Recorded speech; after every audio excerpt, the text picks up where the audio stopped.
Excellences, Monsieur l'ambassadeur d'Allemagne, Monsieur le conseiller de l'ambassade d'Israël, Madame la ministre, Monsieur le président de la Fondation Auschwitz.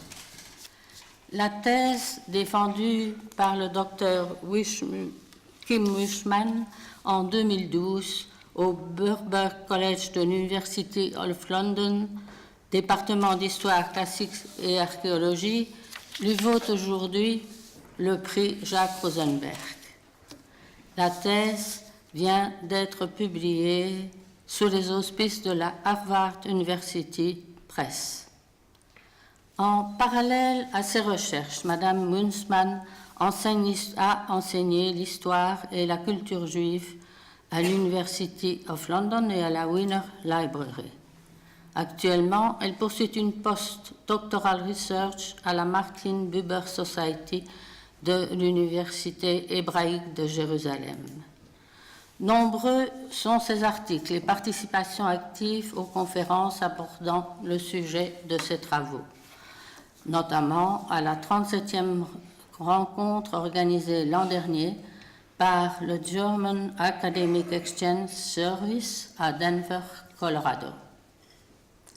La thèse décrit, dans le cadre du projet nazi de la formation du Troisième Reich, fondée sur la pureté de la race aryenne, la politique d'exclusion à l'encontre des Juifs, leur résistance aux arrestations et à l'emprisonnement.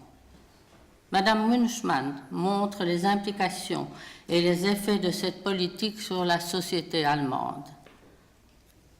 Les nazis emprisonnèrent des résistants au régime et des Juifs à Dachau dès leur accession au pouvoir en 1933.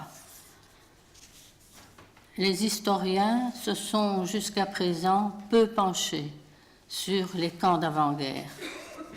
La thèse de Madame Wishman est le premier travail qui s'y consacre entièrement.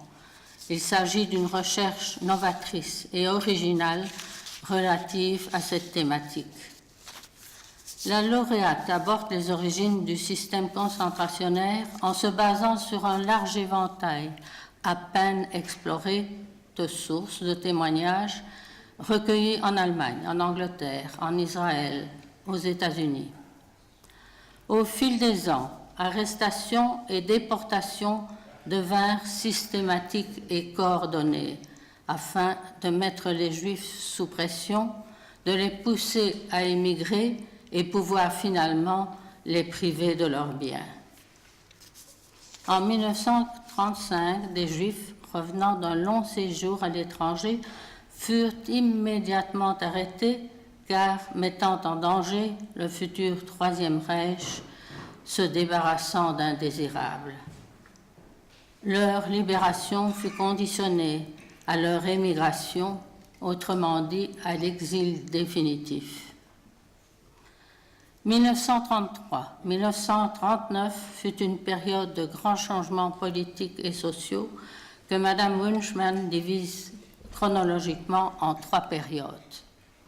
1933-1934 correspond au début d'une période de répression et de terreur menant à l'internement. Premier camp de concentration sur une base pseudo-légale. Les nazis encouragent les Allemands à la démonstration, à la dénonciation, à la ségrégation des Juifs et à la montée de la violence à leur égard. 1934-1938, formation du système concentrationnaire SS, proprement dit, étude du quotidien des prisonniers juifs, leurs relations avec les autres catégories de détenus, ainsi qu'avec l'administration des camps. 1938-1939, arrestation massive après l'annexion de l'Autriche et la politique accommodante menée en Tchécoslovaquie. Les camps fondés sur la terreur contribuèrent à la création de stéréotypes antisémites et à la rupture de la solidarité entre juifs et non-juifs. Parmi les détenus se trouvaient des activistes de gauche, des politiciens et journalistes adversaires du régime, des juifs, juristes et hommes d'affaires, des professeurs d'université, des médecins, tous exclus brutalement de leur profession parce que qualifiés de non-ariens. D'autres, d'origine plus modeste, arrêtés tout simplement parce que considérés comme asociaux. Dans la hiérarchie des détenus, les Juifs furent catalogués comme classe inférieure. Victimes oubliées, ils furent la cible d'humiliations, de violences et devaient effectuer des tâches dégradantes. Enfin, mis à part, ils furent dépeints comme différents des vrais Allemands et pour cela décrétés ennemis d'État. Des témoignages rapportèrent qu'un certain nombre d'entre eux tenta vainement de s'affirmer et de résister à cette stigmatisation afin de défendre leur identité. Peu trouvèrent dans la religion une source de force, car seule une minorité était de milieux traditionnalistes. En analysant le processus d'éviction des Juifs dès l'origine, le docteur Hulschmann montre combien l'ouverture des premiers camps de concentration a été essentielle pour le régime, car la population allemande devait être convaincue du bien-fondé de la politique nazie.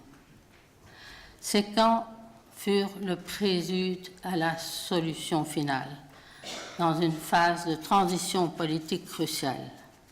Je félicite Madame Hulschmann pour sa thèse et vous remercie pour votre attention.